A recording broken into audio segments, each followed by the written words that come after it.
Are you folks going to be okay if I'm like right button? Try to videotape it. Slide over? Yeah. No. Well. He can tight angle that. I can't work hard. That's kind of like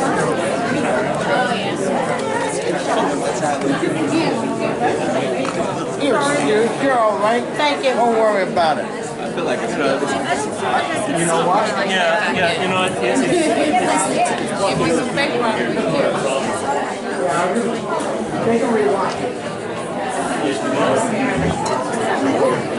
Hello. No. That one is free. Can you just stand right next to him? Divide the aisle.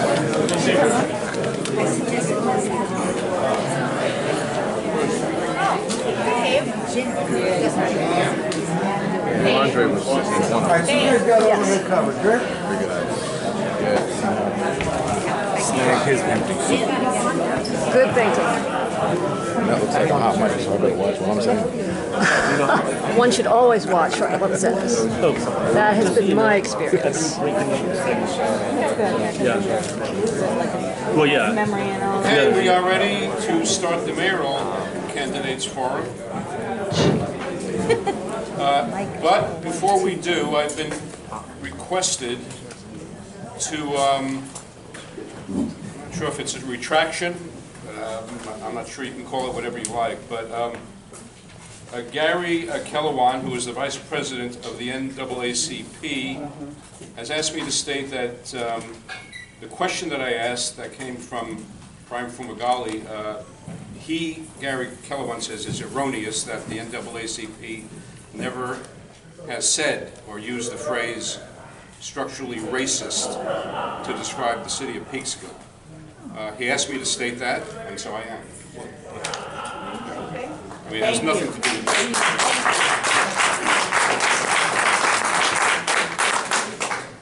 Again, Brian Fumagalli gave me the question, and he's a journalist, and I know him, and Mr. Kellewan came up and asked me to say what I just said. So I'm the messenger in both cases.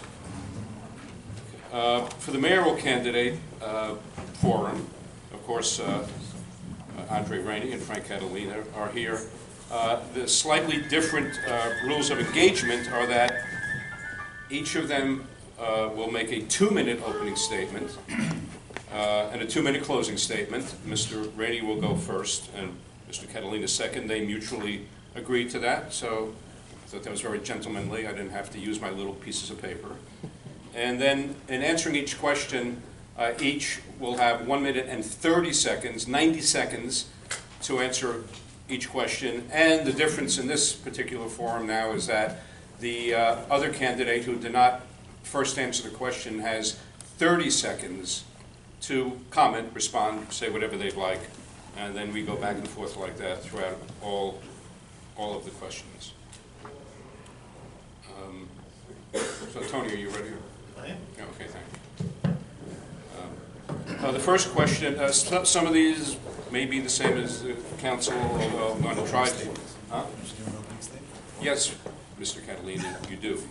I am jumping ahead of myself. Is that right? So, for the first opening statement, Mr. Andre Rainey.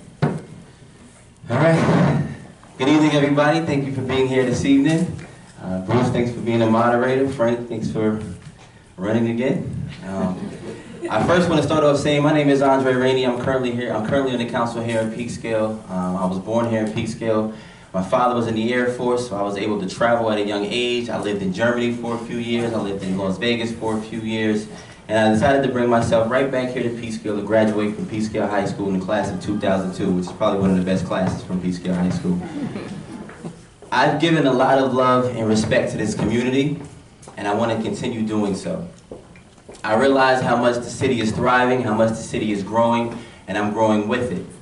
There are a lot of changes happening in Peekskill that I want to be a part of. I want to continue to be a part of. There are a lot of things that I've learned over the course of the last 2 years just being your councilman that I think that I can improve. I know a lot of people get very worried and they get very scared when a person says the word change, and that goes for people who are young and people who are old. And my thing is, I'm not here to try to change everything. I'm here to improve everything. One of the first things I want to bring to this city is transparency in your government. I want to be sure that the people know what we're talking about when we give them information. I want to be sure that the people know where to look when they need information. I also want to be an advocate, as I've always been, for the youth in this city. Education and opportunities. When we bring in development, when we bring in businesses, we want to be able to give these children, the next generation, the future, an opportunity to work, to learn, to become better than what I am. As a person in this position, my job is not to do this for my own benefit. My job is to do this for the next person who should be here, who wants to be here, and who can be here, to realize you can do anything you put your mind to. So when they say, if anybody ever tells me I can't do something because of my experience, I go at it even harder. There's nothing that's going to stop me or limit me from trying, because that's what life is about. You get experience by trying. You live life to the fullest. And that's why I want to be your mayor of Peekskill.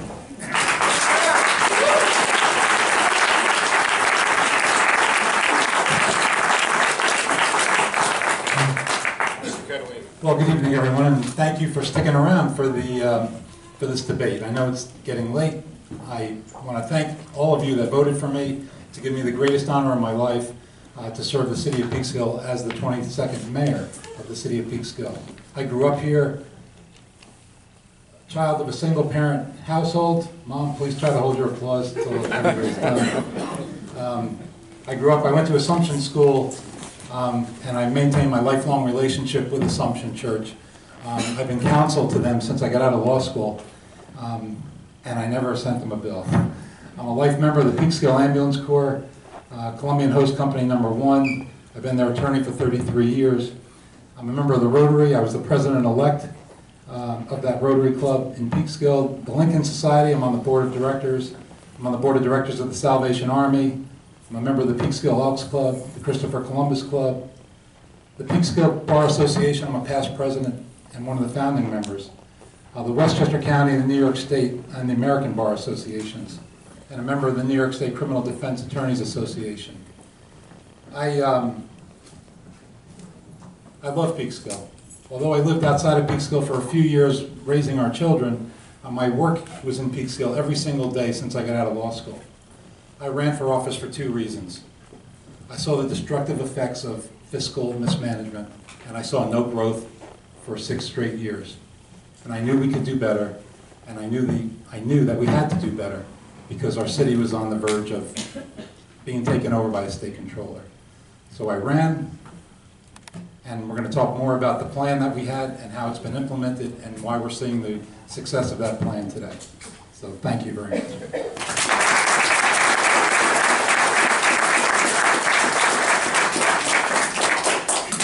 Thanks to both of you. The first question, which Mr. Catalina will answer first, is something actually we didn't address during the council forum. The question is called Energizing Peekskill. What plans do you have for pushing Peekskill into the future to make it more livable through renewable energy like solar power, through more effective litter cleanups, and other environmental initiatives that ensure the health and longevity of our city as a sustainable community? If, as part of your answer, you could also comment on Indian Point and what's going on there. So, Mr. Catalina. Well, as Peekskill is the leading community in Westchester under the Sustainable Westchester program, I've been to at least 3 homes that converted to solar energy, and walking around the city, we see the solar panels on many residential homes and many commercial buildings that are being built. Peekskill doesn't have any direct subsidies or credits that they can give property owners for that, but under the federal tax code, there are credits, and under the Con Ed program and under a state program, there are credits that you can get. So we encourage that. Every renovation that we do of city properties, we do it with smart green and solar energy. I'm not exactly sure that we have any solar buildings running up in Peekskill right now, but we are, I'm told that we are one of the leading communities because the county executive and the county representatives of Sustainable Westchester are up here pretty often for those ribbon cuttings at those houses. As to Indian Point, nobody's upset that they're closing. Okay, it's a good thing that they're closing. It's a terrible thing that the site, we have not seen a plan to clean up that site, and we may be stuck with the residue there for many years and many generations. I just wish that the people that pushed so hard for its closure thought about the closing damaging effects, the loss of revenues, and the cleanup as hard as they thought about closing it down. But it's a bridge we'll have to all cross.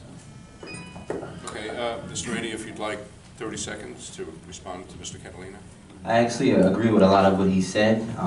You know, we don't like to go 100% renewable energy. You know, I think that that's you know, it's a sad situation with Indian Point. A lot of people don't realize that Indian Point was built there before there was actual civilization here. They weren't thinking for the future. And that's one of the things that a lot of elected officials do now. We look at the present rather than the future. So when Indian Point was here years and years and years ago, the only civilization was in the New York City area. There wasn't a Peekskill up here. There wasn't a Montrose up here. So I think it's very important that we look to go towards the future. Okay, and you have 30 seconds to respond, but you still could have your 90 seconds to fully answer the question. All right, good. And as I said, you know, we do have the initiative. We already started the initiative, Solar Rise and Peekskill. You know, we're looking forward to moving towards that direction as simple and as effectively as we can without taking out of the money, the budget of the people, you know, the taxpayers in the city of Peekskill. It's essential that we look at the actual idea of where our future can be with that initiative. You know, there are a lot of things that people don't really pay attention to. You know, for example, the pipeline situation that we were going through. A lot of people aren't educated on the effects that this is going to have on the people in the future. And our job is not necessarily just to say that we're going to stop everything. Our job is to educate the people so they know exactly why we're trying to stop some of these things. Thank you. And I have to cop to just making a boo-boo, but we'll be corrected with the rest of the questions. The candidate who answers first, which in that case was Mr. Catalina, after Mr. Rainey answered the question, would get a 30-second. So I was going to correct you, but I'd be called a bully if I corrected you. So that I understand, right. It's a 130, 130, and then 30. Yeah. So that was my mistake. Okay. So if you, Mr. Catalina, you have 30 seconds. That makes sense. So you both got 30 seconds in this case. All right. Well, you got additional time. You got the best. It's fine. I'm glad Mr. Rainey agrees with a lot of what I said. Peekskill has been on the forefront of a lot of dumping that's gone on for a couple of generations. We've got the power plant, we have the gas line, but those are just two in recent history. We're the county dump. We have the resource recovery plant, which is a nice word for you know, the 50 or 60 garbage trucks that come up here every single day. And I know that the city received some subsidies from the county when that plant was built, but environmental justice is something that Peekskill has been on the short end of the stick for many generations. Thank you, Mr. Catalina. The next question is, which Mr. Rainey will answer first, is called "You're Only Young Once." The city has funded youth programs run by Parks and Recreation, the Youth Bureau, the Kiley Center, and others. How do you think the city can best serve its youth through such programs, and how should the programs be funded? Mr. Rainey, 90 seconds. Okay, well, first of all, the Youth Bureau is actually, most of their programs are funded through grants, so I think we should continue that effort. The Kiley Youth Center, we actually have programs that are voluntarily programs like Arts 10566 that I actually helped initiate with Wilfredo, which offers, you know, drama classes for the children, spoken word, music, chorus, dance, and all visual arts and everything. So the actual question is, how do we get these programs out to the community so they know that they can actually utilize them? You know, you'll hear a lot of people say that we don't have anything here in the city for a Peekskill for the youth. And then you ask the question, well, how many programs have you actually tried to go attend? Or how many programs have you brought your kids to? And they'll say, well, I don't know of any here. You know, and then that's when you say, okay, we have to work on getting this out to the people. We have to make sure that when the programs that we have, we budget those every year through the city, through Parks and Rec. But again, the youth programs are funded through grants. So we need to continue to strive that effort to make sure that we keep those grants coming. We lost the LEAP program, for example, this year after 14 years of having it, which is one of the most effective programs that we had for the kids. Arts 10566 decided they wanted to try to step up and replace that by putting themselves. Arts 10566 started out in the Kiley Youth Center, and it's expanded to the Youth Bureau, to Uriah Hill, to Hillcrest Elementary School, and also Oakside School. So we do have actual programs that are here that are dedicated to the kids, you know, especially in the schools now. So. Thank you. Mr. Catalina. Well, besides the grants that we get for the Youth Bureau, we have an infrastructure in place. We fund a building, we fund salaries. Those are not by grants. I kind of suspected that question might come up, and I ran the numbers out of the budget. We're spending just under $1.3 million a year on the recreation program, the Kiley Center, the Youth Bureau, drug abstinence program, summer basketball, and we've asked for some numbers. How many kids are actually using this plan? I agree with Andre that we have to get the word out there and bring in, we know that there's more than 250 or 260 kids in this community that could benefit from some of those programs. But the fact is that those are the numbers. And that comes out to, you know, about $5,500 per year per child. That's that's the second highest rate in Westchester County of spending per child. Now, part of that question was, where does the money come from? It comes from the taxpayers, because we have an obligation to fund these programs for our youth. I'm not saying that we don't have an obligation, but we also have an obligation to go out and seek out those grants, federal, state, or county grants. I don't like the process, though. I don't like that we have to depend on some brilliant grant writer who may have political contacts. We have to go out and beg for that, but we deserve it. You know, we pay our taxes. The state and the county get money from us, and we're entitled to those programs. We shouldn't have to go out and beg for it. But it's an ongoing problem. Thank you. Mr. Rainey, you have 30 seconds to respond. Yeah, again, I think we can agree on that one. I've always been a youth advocate for the children here, so finding ways to get money, we've always done. I mean, I took the initiative myself. You know, talking about the Kiley Center, you know, the building was leaking and we had air conditioning issues, so I was doing fundraisers to get some of that stuff fixed. So it is an issue of actually begging for the state money, but it's also taking the initiative to try to do something about it when we have to beg. Thank you. The next question is called Giving Sanctuary or Not? Are you in favor of Peekskill declaring itself a sanctuary city, and why? Mr. Catalina goes first.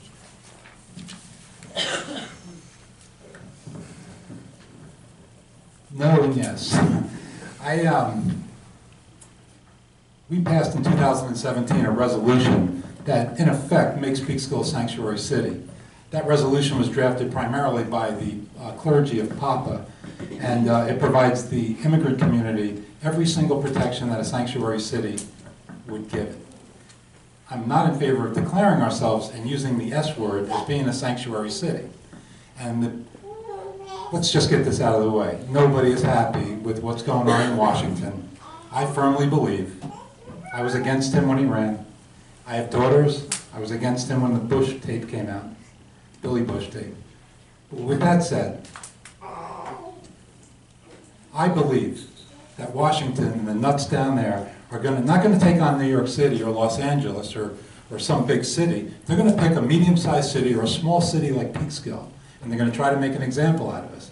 And right now, that would mean about $4 to $6 million a year that we would lose. And on a $40 million budget, that's a big chunk. And I'm not willing to poke my finger in somebody's eye just to have the S word be used. So with the resolution that was advanced by Papa, that we tweaked, we are in effect a sanctuary city. We don't use the S word, and that's why. And that was a unanimous decision by the council, by the way. Mr. Rainey. All right, the actual resolution was 2016 last year. We didn't actually declare Peekskill a sanctuary city. The resolution was to be an inclusive city. I think that sanctuary word kind of scares people who don't understand it, and even people who think they do understand it. There's so many different definitions behind the actual word sanctuary. You have to be very careful when you use that word. My opinion, no, we're not a sanctuary city, but we are an inclusive city. We are a city of diversity, a city of caring, a city that loves, a city that respects everybody's culture, everybody's ethnicity, everybody's background. Short, tall, it doesn't matter where you're from, what you look like. That's what the city of Peekskill is. When we use words like sanctuary, that kind of just divides people, because you have people with so many different opinions of what a sanctuary city entails. So I don't say that we're a sanctuary city, because we're not, but we are an inclusive city of different and diverse people that represent one whole. Thank you very much. Mr. Catalina. Okay, just briefly, you know, the resolution was passed right after the president took office in January. Not to pick, you know, it's just a fact check thing. It was a 2017 resolution. We voted for it unanimously, and even the chief of police adopted it and is using it, and we give all of the same protections that a sanctuary city resolution has in it. In fact, I think the original resolution from Papa declared us a sanctuary city, and we basically took that word out. So it is what it is, and we've done our role that we should have done. Okay, thank you. Mr. Right, Mr. Rainey, you have a response. Oh, okay. What? Yeah, his was a response. Oh, okay, sorry. That's why I didn't think you were A long night, huh? Actually, this next question sort of follows that one. It's called Diversity for a Diverse City. There has been a lot of talk of the diversification of Peekskill. What demographic are we missing to be truly a diversified community, and what steps will you take to change it? Mr. Catalina goes first. We're missing single lawyers over 50, and I'm going to change that demographic by marrying that woman on December 9th.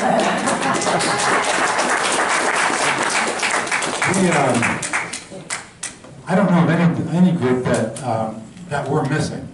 You can go downtown and you can eat in any country in the world, because I think most of the countries are represented by our diverse restaurants. I don't know. I disagree with, well, I don't think it's an issue in Peekskill. I think I've been door to door.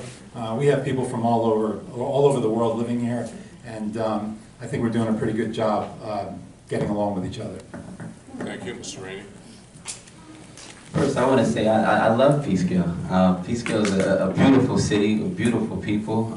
It's very diverse. A lot of people are coming here to live. People are coming here to visit.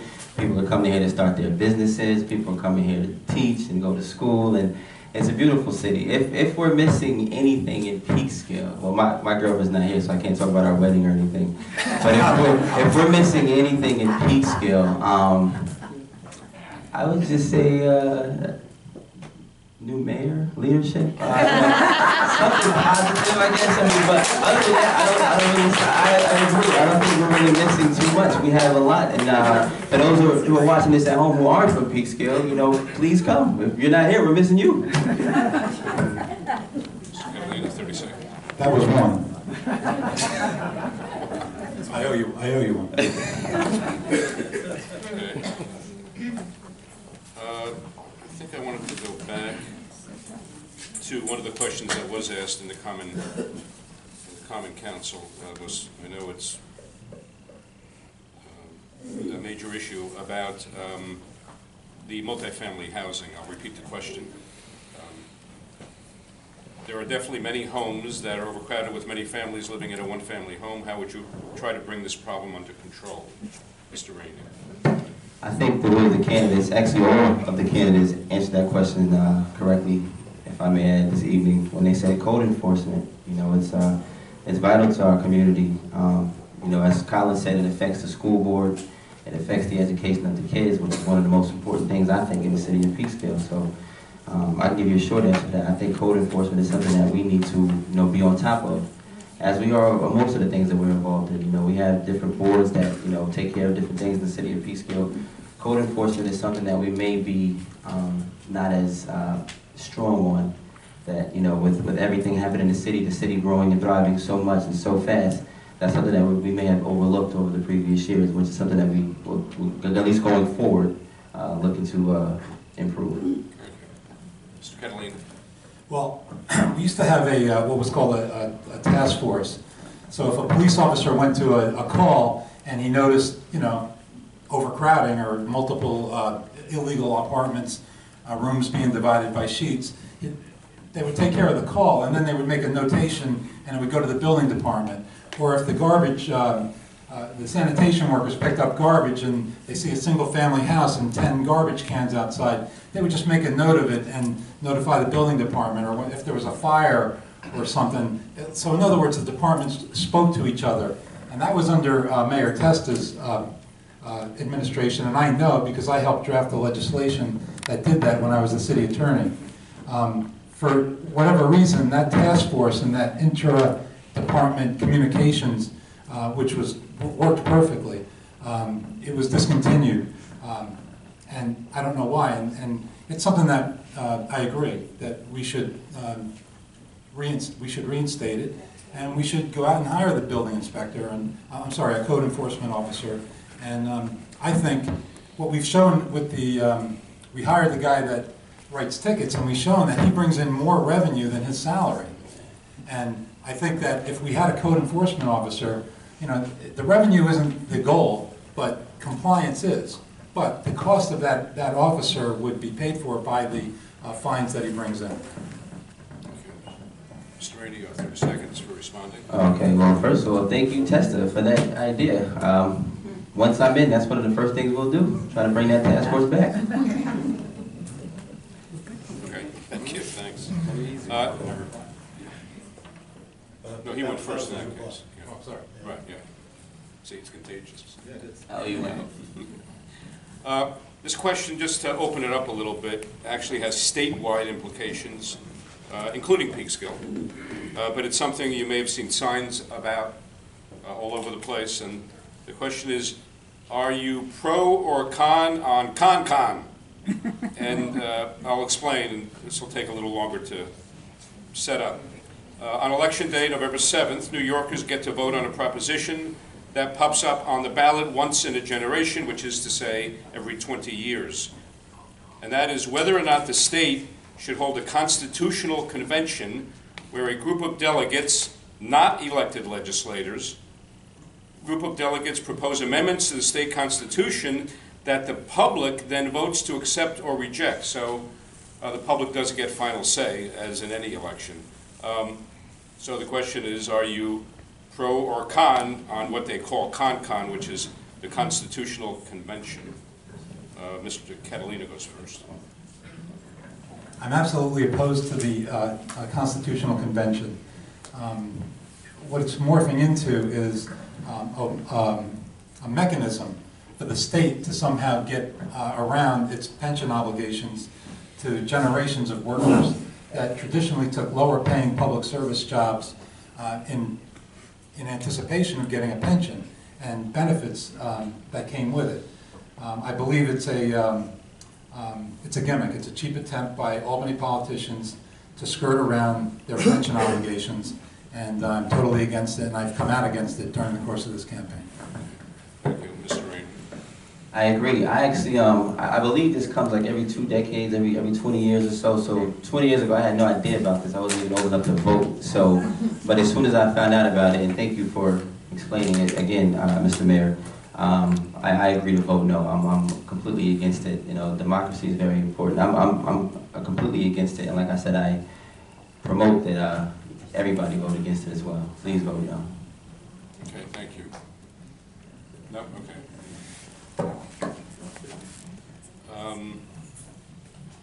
Again, a question that was asked during the council forum, giving Peekskill the business.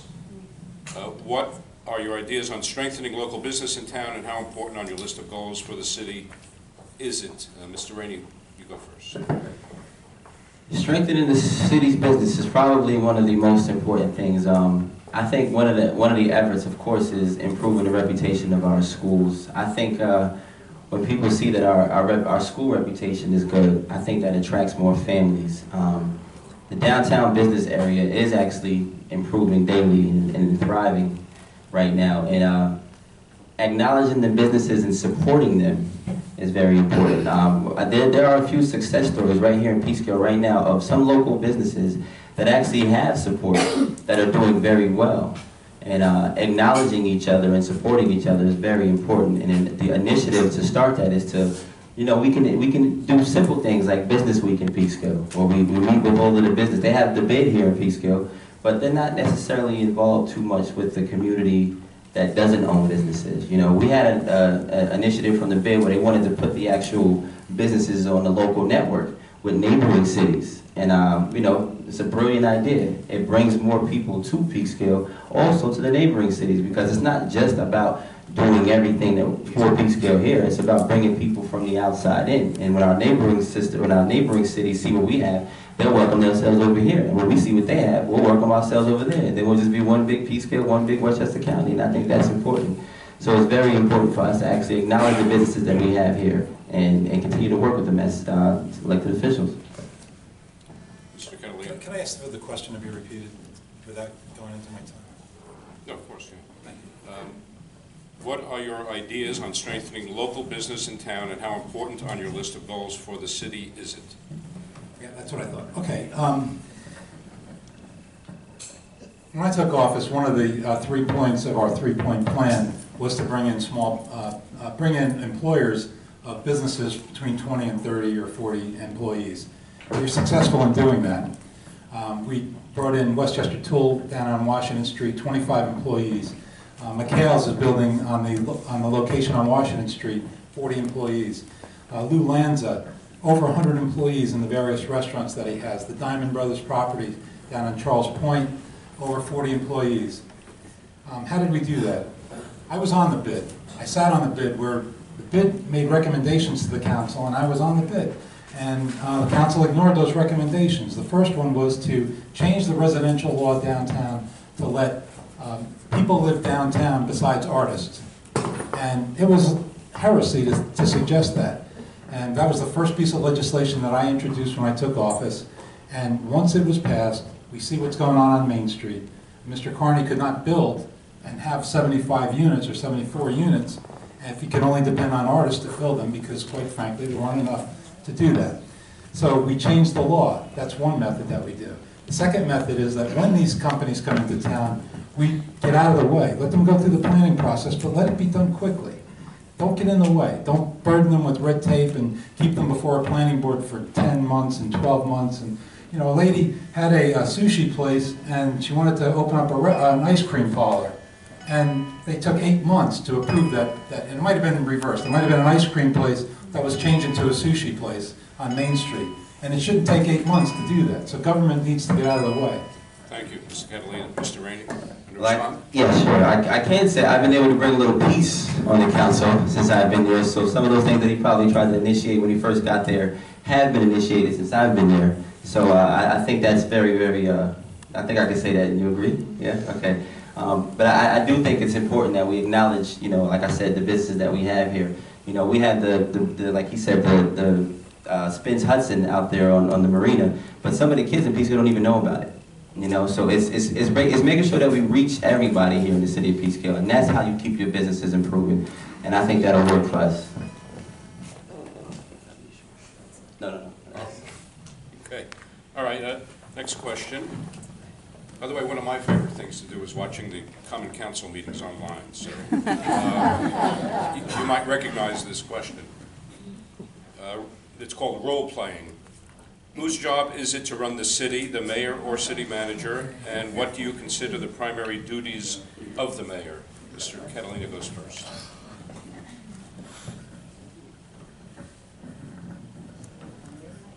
Under the charter, the mayor is we're a weak mayor form of government. We have a city manager who runs the city on a day-to-day basis, and he's the chief executive officer. The mayor is not a council person, and anybody who thinks he is just doesn't know what the role of the mayor is in Peekskill. However, our charter is one of 3 charters in the state of New York that's a hybrid. The mayor does have executive authority under our charter, and his role, and that one sentence says, it's the duty of the mayor to make sure that all department heads and city officers faithfully perform their function. And New York State Conference of Mayors gave a written opinion when I had a city manager that said I couldn't walk into the finance department and ask the controller about our budget without him being present. I got an opinion that outlined what my role is. I have a full-time job. This is just a side gig for me that I do on nights, weekends, and whenever I'm called. I'm a full-time lawyer and I enjoy being a lawyer. When they talk about me 20 years from now, I would like them to say, he was a good father, a good husband, decent lawyer, and I think he did some work for the city on the side as mayor. It's not the biggest thing in my life right now. But I'll tell you one thing, when I walk into a department and I'm told that I can't have information, then I'm going to exercise my mayoral authority, and I have. Under this city manager, I don't have any problem. We get along great, and I have no problems at all. But under our form of government, in Peekskill, the mayor does have a slice of executive authority, and it is used occasionally. Thank you, Mr. Rainey. To answer the question, it's a city manager form of government. The city manager has the final say in almost every situation, even in some of the hiring that we have here in Peekskill. But as the mayor, it is our responsibility to be the face of the people in Peekskill. It is to show the leadership of the people in Peekskill. When you think of the mayor, you think that's who represents this entire city. So we delegate people to do what their jobs are, as he said in the charter. We're supposed to make sure that everybody that we vote collectively put in place, we make sure that they do their job, they perform their job. And if they don't, we collectively come together, speak to the city manager, and we vote things in and we vote things out. It's not my responsibility to walk around with a cape and say, I make everything in this city happen. It's my responsibility to say, whatever you want, I represent. So if that's what you want to happen, that's what I'm going to fight for. And it's not just privileged people, it's not just friends of mine, it's not relatives of mine, it's not people that I grew up in high school with, it's everybody in the city of Peekskill. And that's whether you vote for me or not, that's my responsibility as mayor, to be the face of what you want to happen here in this city. But to answer the question, once again, it is a city manager form of government. That's something that sounds really good, but in the real world, when somebody wants to come and drop $20 or $30 million on a project, they want to meet with the mayor. And when the mayor says, I don't think that's a good fit for Peekskill, and I'm going to do everything in my power to make sure you don't build. And that's what happened in the previous administration. They walk. And when they sit down with a mayor that says, I think that's a great plan, maybe not 30 stories high, but if you can bring it down to 10 or 12, I think we can do something with you. And they meet with the mayor, and then they make the investment in Peekskill. They go before the planning boards. And Andre's absolutely right. Ultimately, it will come up to a vote, and it will take the council to vote. But, well, I'm out of time. Thank you. This question actually could have been included in that, but I'm particularly curious about this because over in Yorktown, where both Tony and I live, this is the same situation with the town supervisor. And the question is coming to terms. Should the term for Peekskill mayor be 4 years or the current 2 years, and why? Mr. Rainey. 2 years. Keep it that way. I think it gives people more of an option. You know, when you extend it to 4 years, you first of all, you don't want to get people to get so comfortable in position that they forget why they're there.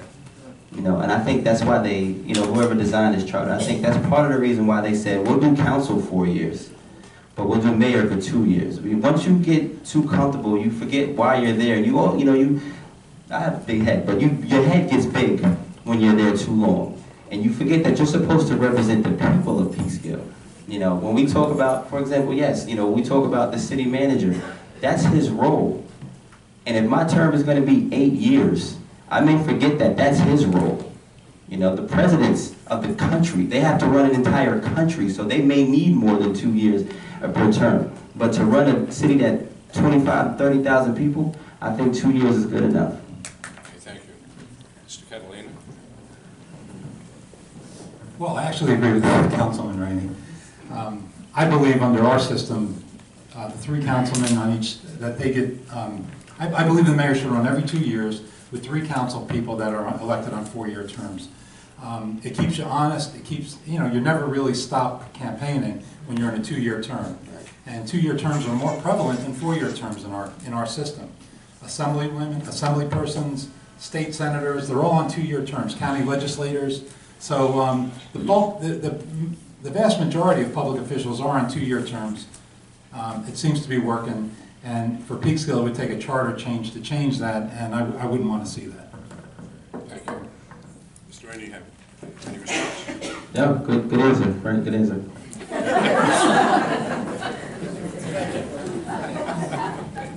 Kumbaya. So here's a question that's really, you might say off the beaten path. I call it MacArthur Park, for those of you who remember that song. But I think it's a good question. I'm going to read this the way the person submitted it. We have beautiful parks in the city. We have 2 newly planted areas at the riverfront with another section scheduled for completion in 2018. Another park area under design and development is at Fort Hill. How would you budget the necessary money and staff to maintain these parks, as well as the established parks like Depew and Pugsley? Catalina goes first. Well, in this budget, we addressed that issue by hiring an additional person at DPW, and that's, I think there's 10 or 12 guys down there, so it's almost a 10% increase in our manpower. So we have addressed that. It's been increasingly, with the opening of the southern walkway down to Louisa Street, down at the riverfront, and with Peekskill Landing open, it's been a struggle for the men that we have to keep up with all of the parks. But they don't do just the parks. They do all the common areas along any property that the city owns, along roadways that have to be cut and maintained. It's quite an undertaking. So they do a great job, and they desperately needed the help, and we put that in our budget for this year. Thank you. For next year. Mr. Rainey. Frank is right. I was part of this budget, and we did add somebody to it. But we also got to keep in mind we have a lot of people in this community that are willing to support, and we've had like volunteer efforts over the course of at least the 4 or 5 years that I've been paying attention to the actual politics in Peekskill. We have a lot of people that have actually came up with cleanup crews that actually literally get up at 6:30 in the morning. They go out in groups of 10, maybe even 15 people in almost every park in Peekskill and just clean up. So the idea is to bring more development, bring more businesses so they can actually, put more money in our budget so we can. But until then, if we don't have it, it takes the initiative of actually getting the people in Peekskill who love each other to get out and do something. Mr. Catalina, any response? Okay, all right. In the council forum, we heard about code enforcement, and this question I found very intriguing. It's a little bit involved, so just bear with me. It's called cracking the code. The proposed 2018 city budget includes 3 additional positions for uniformed services, including fire and police departments. Is it feasible that a new position be created under Building Department Code Enforcement that incorporates an amnesty program where violators are given a period of, say, 3 to 6 months to correct the violations, and limited funds or services are provided to subsidize their ability to pay the cost of resolving the violations? So it's a combination code enforcement person amnesty program, actually, is the way the person explained it. Mr. Rainey? All right, well, just for everybody's knowledge, the budget is not finalized, so that is something that we can actually bring to the attention of the council and maybe discuss. Code enforcement is an issue, it's an ongoing issue that we have to focus on, and we do understand that, and we do plan on, taking the initiative to actually make it work. We want people to feel comfortable in Peekskill that come from different places, cities and states and countries as well. So we want to do it in a manner where we respect everyone, but we do want to make sure that we follow law and follow policy. And again, the budget is not finalized yet, so that can be something that we put into consideration of this year. If not this budget, that's something that we can look into in the future budget. So I think that's not a bad idea, actually, to enforce that. So. Mr. Catalina, thank you. In real life, we have almost an amnesty program. Anytime there's a violation, the person gets a letter from the building inspector, and it says, this is your violation, and you have 30 days to cure the violation. And if they don't, then it goes to legal for the filing of charges. So in effect, if you're doing something illegal or you have an illegal occupancy, whatever the situation is, and you've gotten away with it for year after year, when you're caught, you have 30 days I don't think they go 60 days. I'm pretty sure it's just 30 days before the city actually takes legal action against you. So in a way, that's already an amnesty problem. The problem is it doesn't give anybody the incentive to stop their illegal use before they get caught. That's an area that we can look at. And yes, I think that it's been beaten to death by all of the candidates here that we should hire a code enforcement officer. What concerns me is that one of the answers that one of the councilmen gave I think it was Mr. Fernandez, he said that we have to enforce our building code, but we have to do it equitably. I don't really know what that means. It's either a violation or it's not a violation. And that's how we have to treat everybody fairly. Everybody the same. There is no who you are, what your last name is, where you live. It should not come into play when enforcing laws. Okay, yeah, I agree with Frank. I think Ramon's comment was based towards, like, you know, representing landlords in the city of Peekskill. You know, there's a lot of landlords here that are being represented, and you don't want to give them privilege. So when he says equity, he means everybody is treated fairly, regardless of who you're close to or who you're working with or who you're friends with or what attorney may be representing you. So that's what Ramon meant when he said equity. But again, we agree that enforcing that and getting somebody in that position, so we don't get confused about 30 days, 60 days, 90 days, we don't know. But if we had somebody there, we would be sure. Okay, thank you. This question is, going to school, what role does or should the city of Peekskill have in the school district? For example, should the city have a role in curriculum, hiring or firing personnel, programs being offered, condition of facilities, etc.? Mr. Catalina. I just want to go back to that last comment, because to say that any of our codes are being enforced because who has whose lawyer or who's friends with what landlord, without saying specifically a person, it's impugning the integrity of lawyers, it's impugning the integrity of the elected officials, and it's wrong. So we all want equal justice under the law. And if you're going to say we're not doing that in a backhanded way by saying we should do it fairly, I think that's wrong, and I think it's inappropriate. As to the school district, look, the school district has its own internal problems. It's not the students' fault that they've gone through 4 or 5 superintendents in the last 5 or 6 years. It's a problem with the people that they're selecting. I don't know what the problem is up there, but the school district is independent. That's the way the voters want it. That's the way the school district wants it. That's the way the city wants it, long before Andre or I came onto the scene. I'm not looking, we're not a strong mayor form of government like Yonkers, where Mike Spano appoints the school's chancellor, or Bill de Blasio down in New York City. And, for that to work, they have to do what they have to do. They have to do their jobs. And they have to do it a little better at central office. But right now, there's no transparency at all there. They operate on consent agendas where 20 or 30 resolutions are passed in one vote. And the ultimate effects of that mismanagement are the children. So, I'm out of time, but I can talk about that all night. Okay, Mr. Rainey. Correct. We are not a strong mayor form of government, city manager. Just make sure we quote that. I think it's very vital that the city plays a role in the school district. I was one to initiate returning school board meetings or joint meetings with the school board and the city council.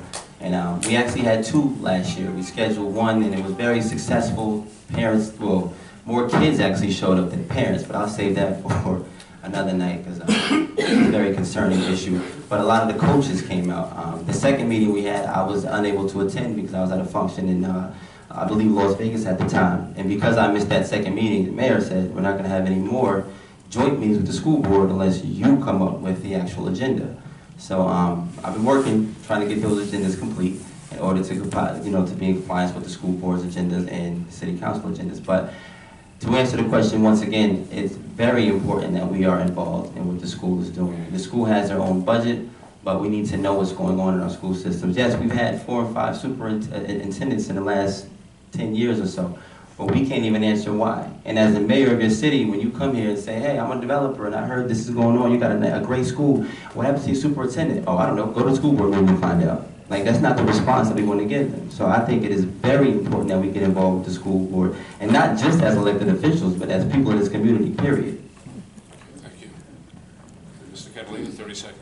Okay, first of all, I'm in favor of meeting with the school board, and I'll meet with them every day if they want. And the problem is, Andre, that when 7 members of the Common Council want to schedule a meeting, we have to have our city manager, we have to have our city attorney, we have to have other city officials there. And then when you get the 7 or 8 or 9 members of the school board, plus their superintendent and their assistant superintendents, we're talking about 25, maybe 30 people that have to adjust their schedules because we all think it's a good idea to have quarterly meetings with them. But if you can't make it, when 30 people get together, and me and Kathy Talbot are sitting there after a long day at work, and we're watching 4th graders make class presentations, it's technically a waste of our time that we don't have. So if we're going to have meetings, all I said to you was, give me the issues you want to talk about, give me the agenda, and then we'll go through the hassle of setting up a meeting with 30 people. I never said we're not going to meet with them. It's a mischaracterization of what I said, and you know. Thank you. This question is called Your Turn to Volley. Volleyball courts have been an ongoing issue for several years. How can these games be brought under control, Mr. Rainey?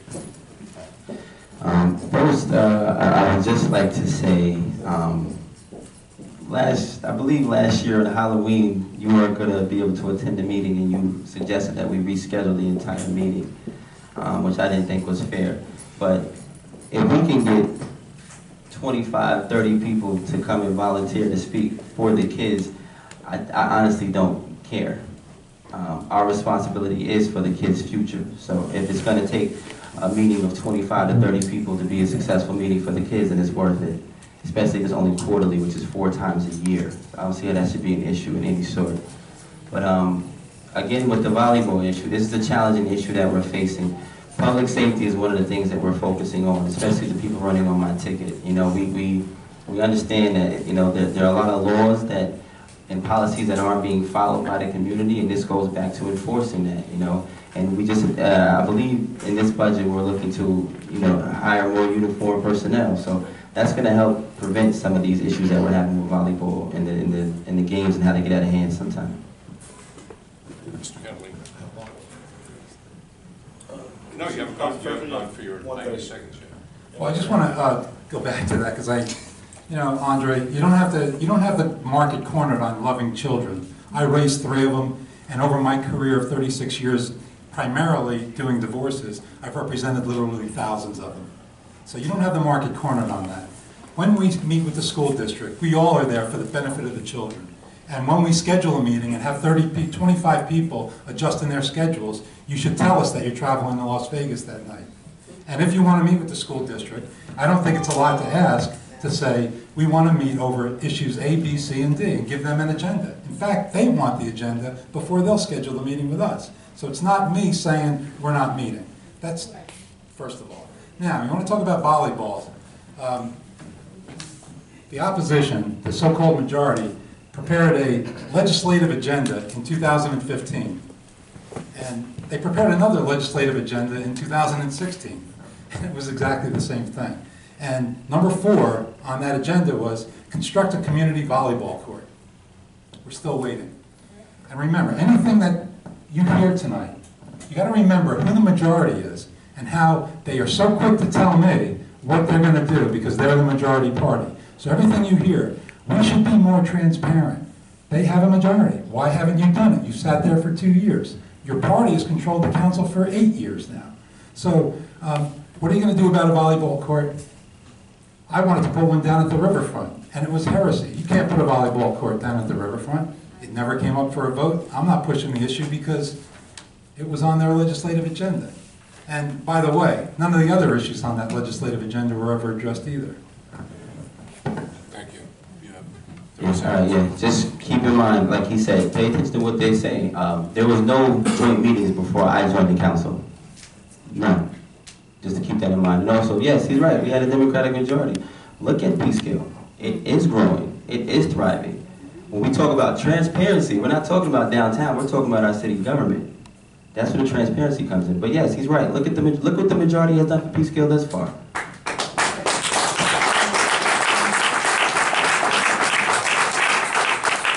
Okay, I'm going to depart from the usual format, and I'll explain why for this question. So Brian from Magali of Peekskill Post also submitted these. However, there is one question each addressed to each of the candidates. And Mr. Rainey, you go first. But so he wrote this question specifically for you, and then he has a separate question for Mr. Catalina. So after you answer, I think what we should do, honestly, is just give each of you 2 minutes to answer the question and no rebuttal, because it's silly. It's, just do it that way. Challenging. Right. So the question that Mr. Fumagalli is posing to Mr. Rainey to answer for everybody is, I call it, instead of Wi-Fi, why fire? And the question is this: under the mayor's watch, the city's finances have undergone a dramatic turnaround, and new construction projects and developments are going up all over the city. In light of this, why should the voters fire him? I think Frank answered that question already. The majority's been doing a lot more than he can actually even say. But to be honest with you, I don't want anyone to feel like I'm here because I want to fire Frank. I'm here because I want to do what I don't think Frank is capable of doing, which is show a different sort of leadership to the city of Peekskill. You know, we talk about the efforts that the city has made over the course of the last 2 years, 4 years, 6 years, 8 years. When I'm the mayor, my job is to set the foundation for the following generation, and that's it. Whatever I do for the city, I do stuff for the youth, I do stuff for the seniors, I do stuff for my friends. When I'm finished doing it, I don't say, I'm the only one that did that. And then when something goes wrong, I had nothing to do with that. That's not what I'm doing.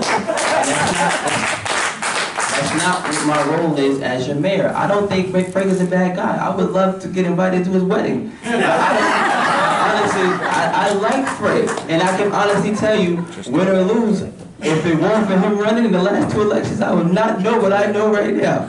And that's what inspired me to run. There's a lot of things that, again, we don't need to change everything. Developers are still going to come. If they like Frank, they're going to love Andre Rainey, trust me. But I'm not trying to change anything. I'm just trying to improve what we have. And I'll be glad. One of the first things I do when I'm in that office is I'm going to contact Frank Catalina. I'm going to contact Mary Forster. I'm going to contact John Testa and ask them all, let's sit down and talk and show me where you guys thought the city of Peekskill should be in 2018, so I can start doing that now collectively. So in 2020 or in 2022, when I decide I don't want to run anymore, whatever it is, I'm going to make sure that we set the foundation for the next mayor.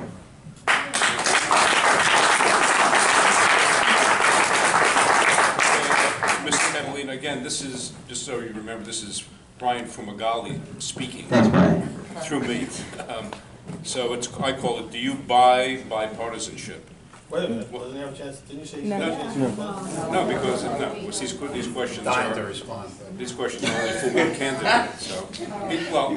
Well, I mean. No. No. This is the question. Okay. The question is, again, Brian Fumagalli asked Mr. Catalina, while you are quick to tout what you see as a record of success during your time as mayor, improved city finances, development, you are asking voters to not only re-elect you, but to also give Republicans the majority on the Common Council, from where he sits, right? Bipartisan leadership, a Republican mayor working with the Democratic Council, is doing wonders for the city. Well, first of all, regardless of who wins the council race, the Democrats are still going to have a majority, because I'm running with 2 Democrats, 2 proud Democrats. But on a local level, you can't get anything done by yourself, because and I firmly believe in local races, Republican, Democrat, it doesn't really matter. There is no Republican snow or garbage. People just want to wake up and go to work, and they want it picked up, and they want it out of the way. When you make a phone call for an emergency and a fire truck shows up, it's not a Republican fire truck or a Democratic fire truck. It's not a Republican or a Democratic ambulance or a police officer that shows up. You want them to show up, and you want them to have the best equipment possible. You don't want to hear the crap, well, the Democrats wouldn't let me buy that defibrillator, so I don't have it in my police car. Or when your house is burning down, you don't want to hear them say, oh, the Republican wouldn't hire that extra fireman that we could fight this.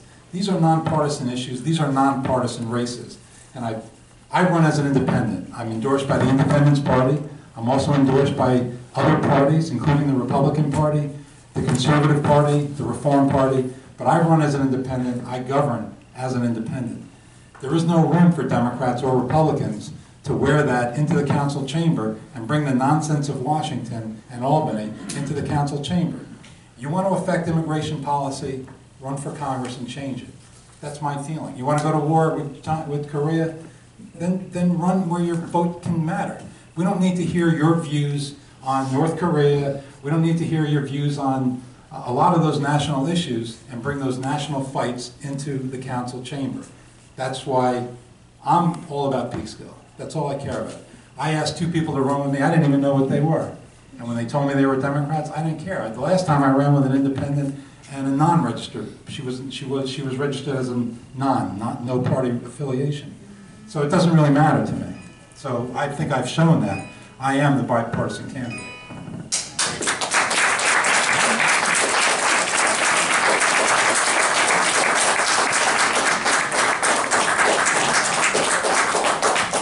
Okay, before we get to the closing statement, this is my obligatory off-the-wall question.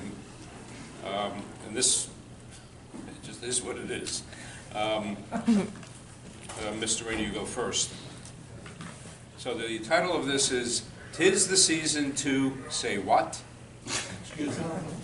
Are we back to a minute and a half? Yes, we are. Thank you. Mr. Fusco. Just trying to keep it Yeah, focused. yes, we are. Good question. You can do this next time.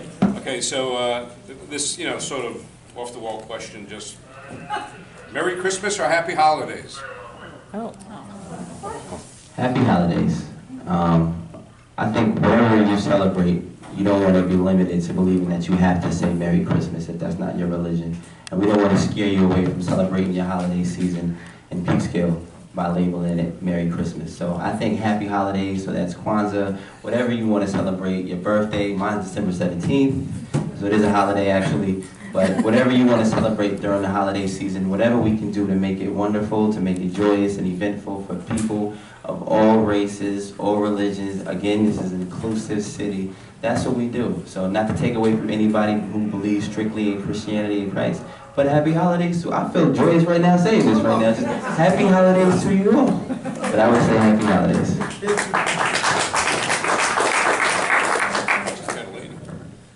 I agree with Andre on everything he said. However, there's a serious undertone there.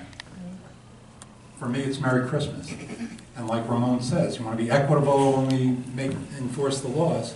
I think that if a store owner wants to have a Merry Christmas sign out, that he should not be discriminated against by anyone.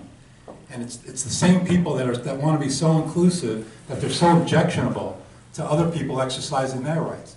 It can be Happy Kwanzaa. If they Happy Kwanzaa, Passover, whatever they are, they can have it all out there. But in today's society, the toxicity of political parties and politics, to bring it into my beautiful city is wrong. And if somebody wants to have Merry Christmas, leave them alone. Let them have it. Okay? And I'm not talking about the city. The city is non-secular, so we will always be happy holidays. But I'm talking about the rest of it. For me, it's going to be Merry Christmas on my building, where I practice law. But that should be my business, and it shouldn't be a cause for concern of anyone else.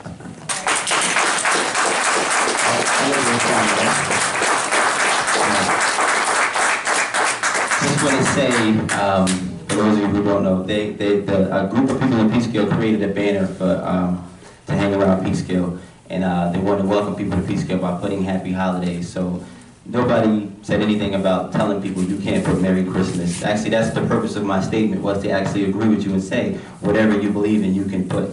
But we don't want to put the city representing one specific religion or religious holiday. So by putting Happy Holidays, we welcome Kwanzaa, we welcome Christmas, we welcome December 17th, Andre Rainey's birthday. That's just what it stands for. There's nothing against anybody who believes in any other holiday during the holiday. I never thought I'd be arguing or debating about a holiday, but it's nothing against it.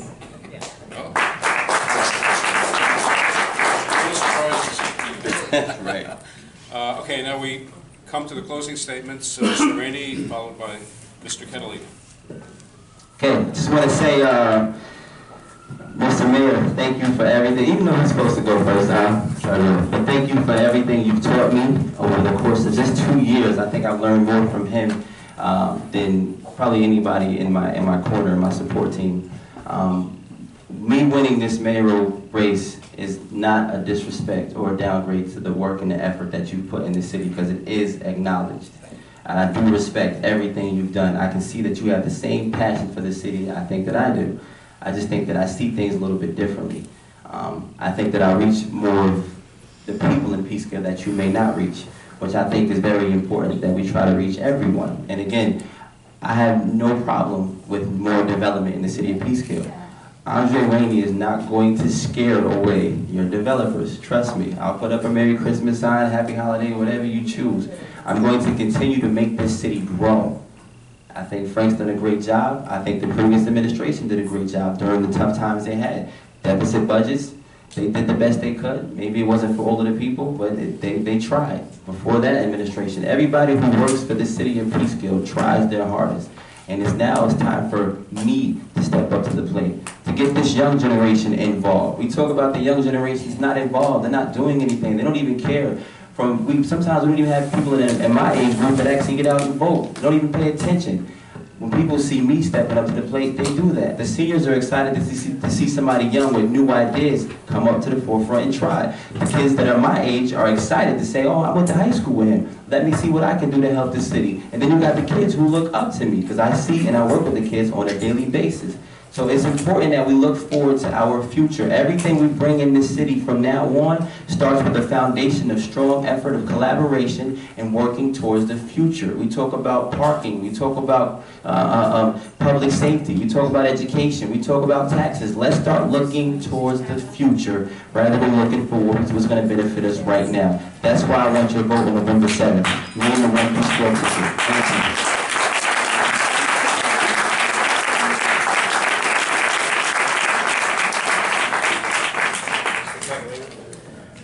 This is a very important election. The differences between the candidates for mayor and council cannot be more clear. Ask yourself, is Peekskill better off now than it was 4 years ago? Have you seen your home prices increase by more than 20% over the past 4 years? My friends, we have straightened out our finances while looking forward. We corrected the mistakes of the past while looking forward. We overcame fiscal mismanagement with smart growth rather than taxing our residents out of the hole. We maintained or increased our level of services to the residents. We increased youth programs and added new parks and recreation areas to the city. We rehabilitated playgrounds throughout the city. We did not waste money on outside councils, experts, studies, and except for the firehouse, we have not passed a bond. We have a great record that can really not be attacked. The opposition wants to make this personal. So let me tell you something about me. I've strived to lead this city the way I live my life. I've always tried to do the right thing. And as mayor, I've always made sure that Peekskill does the right thing. I'm a lawyer for 36 years. I've always treated people fairly. And I've made sure that any decision I've made on behalf of the city, people were treated fairly. Don't laugh. I conduct meetings professionally. And if you think otherwise, I invite you to check out some of the video from the prior administration where speakers were timed, forcibly removed from the chamber, clapping was prohibited, and a riot occurred. I ran for office because I saw the destructive effects of fiscal deficits and no growth.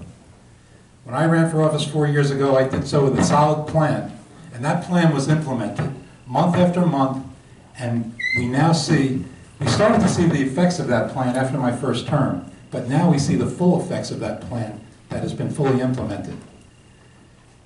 We are the talk of the region. Our city made the list of the top 10 places to live in Westchester, along with Chappaqua and Katona for the first time ever. The reversal of our finances was recognized by the state controller, removing us from the list of stressed cities. It was no accident. It was not luck. It was hard work and compliance with a plan. There is no limit to where we can go with the Peekskill United team, and I ask for your support.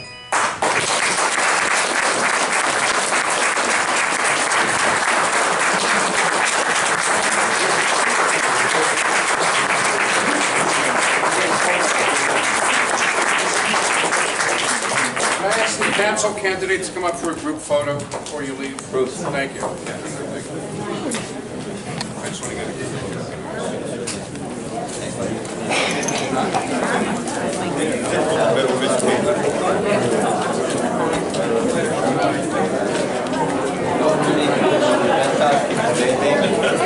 Tries to give you trouble like a second.